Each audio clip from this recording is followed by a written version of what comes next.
ಚಿನ್ನದ ಕಳ್ಳಿ Ranya Rao gold smuggling ಕೇಸ್ಗೆ ಸಂಬಂಧಪಟ್ಟಂತೆ ಇನ್ನಷ್ಟು ಇಂಟ್ರೆಸ್ಟಿಂಗ್ ಡೀಟೇಲ್ಗಳು ದಿನ ಬೆಳಗಾದ್ರೆ ಸಾಕು ಒಂದೊಂದೇ ವಿಚಾರಗಳು ಗೊತ್ತಾಗ್ತಾ ಇದೆ. ಡಿಆರ್ಐ ಅಧಿಕಾರಿಗಳ ತನಿಖೆಯಲ್ಲಿ ಈ ಗೊತ್ತಾಗ್ತಾ ಇರುವಂತಹ ವಿಚಾರ ಏನು ಗೊತ್ತಾ? ಪಬ್ಲಿಕ್ ಟಿವಿಯಲ್ಲಿ ಈ ಕುರಿತಂತೆ ಅತಿ ದೊಡ್ಡ ಸುದ್ದಿಯನ್ನ ನಾವು ಬ್ರೇಕ್ ಮಾಡ್ತಾ ಇದ್ದೀವಿ.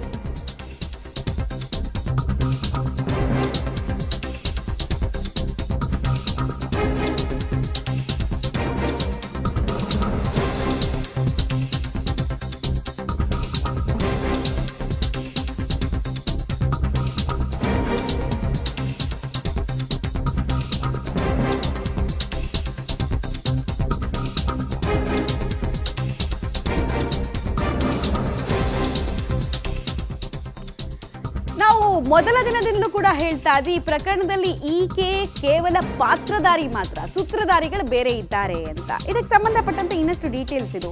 ರನ್ಯಾ ರಾವ್ಗೆ ಚಿನ್ನ ತರೋದಕ್ಕೆ ದುಬೈಗೆ ಹೋಗಿದ್ದು ಯಾವಾಗ ಅನ್ನುವಂತಹ ಪ್ರಶ್ನೆ ಇತ್ತಲ್ಲ, ಅದಕ್ಕೆ ಉತ್ತರ ಸಿಕ್ಕಿದೆ.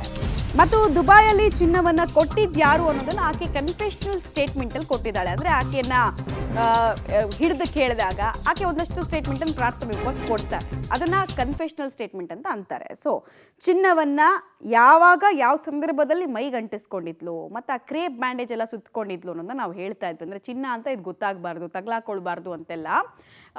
ಬಟ್ಟೆಗೂ ಮುಂಚೆ ಕ್ರೇಪ್ ಬ್ಯಾಂಡೇಜ್ನ ಮೂಲಕ ಚಿನ್ನವನ್ನ ಅಲ್ಲಿ ಸುತ್ತಿದಂತಹ ವಿಚಾರ. ಬೆಂಗಳೂರಿನಲ್ಲಿ ಚಿನ್ನವನ್ನು ಎಲ್ಲಿ ಕೊಡಬೇಕು ಅಂತ ತಿಳಿಸಲಾಗಿತ್ತು. ಎಲ್ಲ ವಿಚಾರಗಳು ಕೂಡ ಡಿಆರ್ಐ ಅಧಿಕಾರಿಗಳ ಮುಂದೆ ಆಕೆ ಉತ್ತರವನ್ನು ಕೊಟ್ಟಿದ್ದಾಳೆ. ಮಾರ್ಚ್ 1ನೇ ತಾರೀಕು ನನಗೆ ವಿದೇಶಿ ನಂಬರ್ನಿಂದ ಕರೆ ಬಂತು ಅಂತ ಆಕೆ ಹೇಳಿದ್ದಾಳೆ. ಚಿನ್ನ ತಂದು ಡೆಲಿವರಿ ಮಾಡಬೇಕು ಅಂತ ಸೂಚನೆಯನ್ನು ಕೊಟ್ಟಿದ್ರು ನನಗೆ. ಮಾರ್ಚ್ 1ರಂದು ಟಿಕೆಟ್ ಬುಕ್ ಮಾಡಿಕೊಂಡು 2ನೇ ತಾರೀಕು ದುಬೈಗೆ ಹೋದೆ ಅಂತ ಹೇಳ್ತಾಳೆ. ಸೊ ಇದಕ್ಕೆ ಸಂಬಂಧಪಟ್ಟಂತ ಡೀಟೇಲ್ಸ್ ಅನ್ನು ನಾವು ನೋಡ್ತಾ ಇದ್ದೀವಿ. ದುಬೈನ ಟರ್ಮಿನಲ್ 30ನೇ ಗೇಟ್ ಬಳಿ ಬರೋದಕ್ಕೆ ಸೂಚಿಸಿದ್ರು. 6 ಅಡಿ ಎತ್ತರದ ವ್ಯಕ್ತಿ ನನ್ನ ಬಳಿಗೆ ಬಂದು 2 ಬಾಕ್ಸ್ ಅನ್ನು ಕೊಟ್ಟ. 2 ಬಾಕ್ಸ್ ತೆಗೆದುಕೊಂಡು ನಾನು ವಾಶ್ರೂಮ್ಗೆ ಹೋದೆ ಅಂತೆಲ್ಲ ಆಕೆ ಹೇಳ್ಕೊಂಡಿದ್ದಾಳೆ.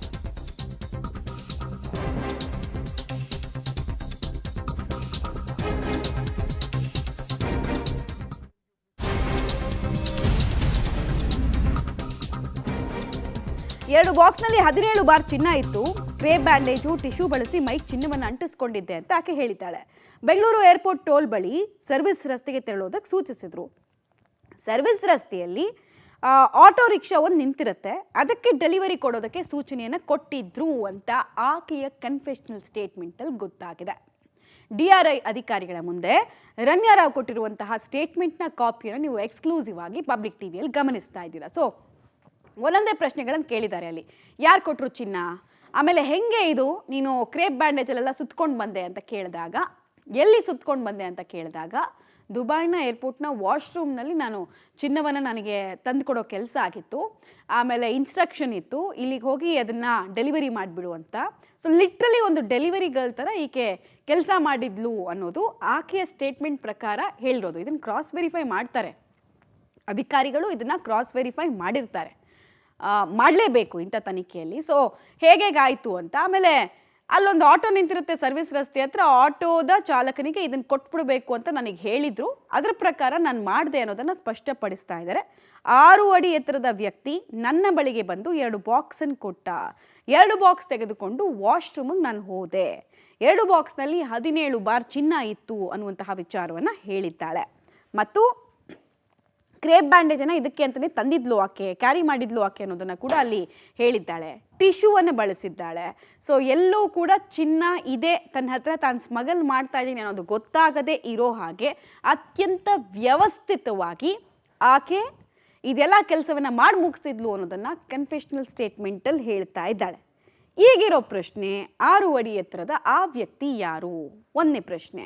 2ನೇ ಪ್ರಶ್ನೆ, ಇಷ್ಟು ಸಲೀಸಾಗಿ ಆತ ತಂದುಕೊಟ್ಟಂತೆ ಇವಳು ಚಕಾಚಕ್ ಅಂತ ಆ ಚಿನ್ನದ ಬಾರ್ನೆಲ್ಲ ಸುತ್ತಕೊಂಡು ಅಂಟಿಸ್ಕೊಂಡು ಬಂದ್ಲು ಅಂತ ಹೇಳಿದ್ರೆ, ಈಕೆ ಕೊಟ್ಟಂತಹ ಟ್ರೈನಿಂಗು ಮತ್ತು ಇದು ಫಸ್ಟ್ ಟೈಮ್ ಆಗಿರಲಿಕ್ಕೆ ಸಾಧ್ಯ ಇಲ್ಲ. ಸೊ ಸುಮಾರು ಸಲ ಈ ಥರ ಚಿನ್ನವನ್ನು ತಂದಿರಬಹುದು.